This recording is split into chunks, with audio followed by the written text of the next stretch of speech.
nas deduções legais. Rubem declara imposto de renda há 5 anos. A mulher e o filho entram como dependentes. Além dos rendimentos do emprego e da poupança e dos bens, como os carros, algumas deduções entram no cálculo do imposto dele.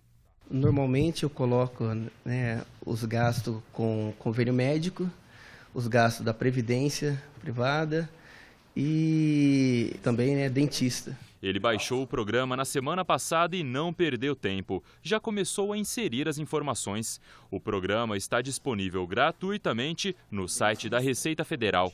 Neste ano está mais fácil fazer e acompanhar a declaração. Uma espécie de linha do tempo orienta o passo a passo das etapas. A primeira é baixar e instalar o programa. Também é possível usar dispositivos móveis, como tablets e smartphones. Estes equipamentos oferecem vantagens, principalmente para quem tem a agenda cheia. A vantagem, principalmente, é a mobilidade, né? A facilidade de você poder fazer em qualquer lugar, no aeroporto, enquanto espera um avião, enquanto espera um compromisso, uma consulta médica. E também a facilidade, no desktop, você tem que baixar um programa de transmissão. No dispositivo móvel não é necessário, é um programa só. Então é bastante ágil. Neste ano, fica obrigado a declarar quem teve rendimentos tributáveis acima de R$ 25 mil. Contribuintes que receberam rendimentos isentos ou não tributáveis superiores a R$ 40 mil, como os rendimentos da poupança. Quem teve atividade rural em que os rendimentos ultrapassaram R$ 128 mil.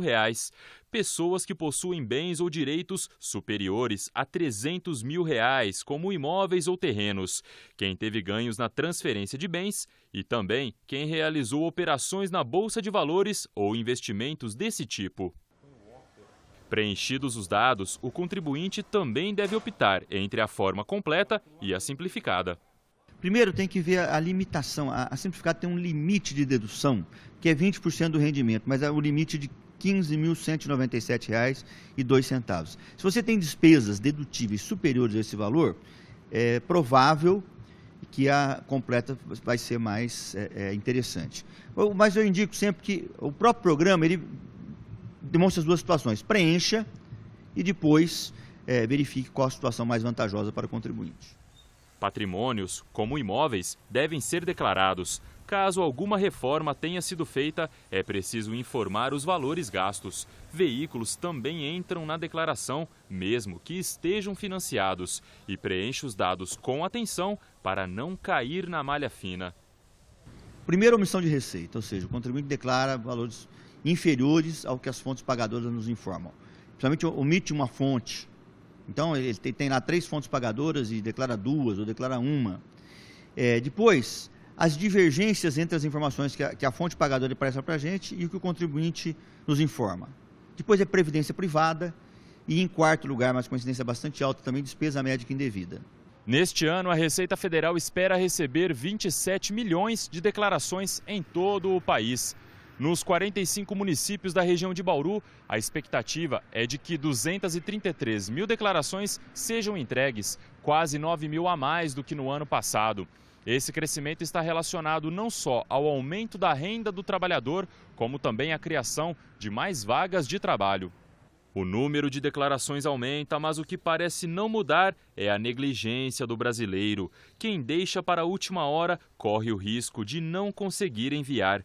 Mesmo se o sistema da Receita Federal estiver congestionado, a responsabilidade é sempre do contribuinte. Há risco sempre de você ter um problema aí de transmissão de declaração e aí o contribuinte vai ter a multas, pelo atraso da entrega. Para não correr esse risco, Rubem já está com a declaração dele quase pronta. Normalmente eu já pego os valores da empresa que eu trabalhei, o total com os meus rendimentos e com as deduções, e já tento fazer na primeira semana, para evitar, quando tem algum erro, deixar acumular, que no final é pior.